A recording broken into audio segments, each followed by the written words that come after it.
महाराष्ट्र की राजनीति और सामाजिक जीवन में एक चमकता हुआ सितारा आज हमेशा के लिए अस्त हो गया।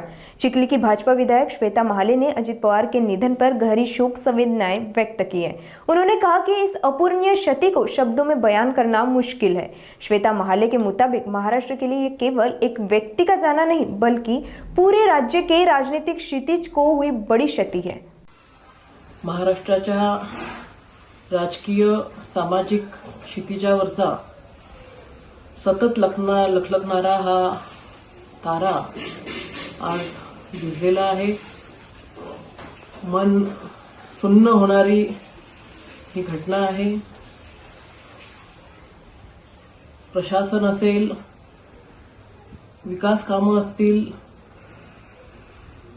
किंवा आपल्या पक्ष मित्र पक्ष त्याचे कार्यकर्ते असतील,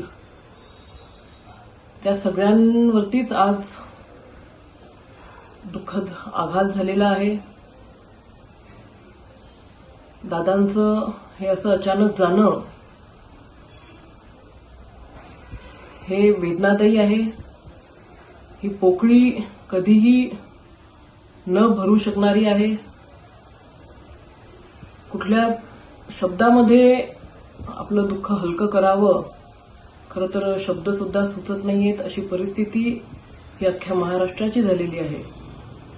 दादांसारखा एक ज्याच्या भोवती महाराष्ट्राचं राजकारण गेल्या 15-20 वर्षापासून फिरत होतं, पुढचेही 10-15 वर्ष महाराष्ट्राचं राजकारण ज्याच्या नावाच्या भोवती फिरणार होतं, असा व्यक्ती अचानकपणे निघून जाणं हे खरंच अतिशय वेदनादायी आहे, दुःखद आहे। अतिशय जड अंतःकरणाने स्वर्गीय दादांना भावपूर्ण श्रद्धांजली अर्पण करते।